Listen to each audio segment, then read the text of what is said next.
যখন ক্লাস 12-এ পড়তাম সেই সময় আমাদের সিলেবাসে একটি ভীষণ সুন্দর নাটক ছিল।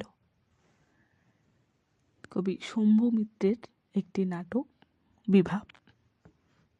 তো সেই নাটকে একটি মন কেড়ে নেওয়া ভীষণ সুন্দর লাইন ছিল যে পৃথিবীর সবচেয়ে পপুলার জিনিস কি?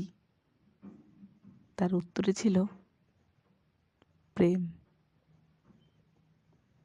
সেই সময় পড়ার ছলে পড়ে নিয়েছিলাম সিলেবাস কমপ্লিট করার জন্য, বা বলতে পারেন খাতায় নাম্বারের সংখ্যাটা বাড়ানোর জন্য।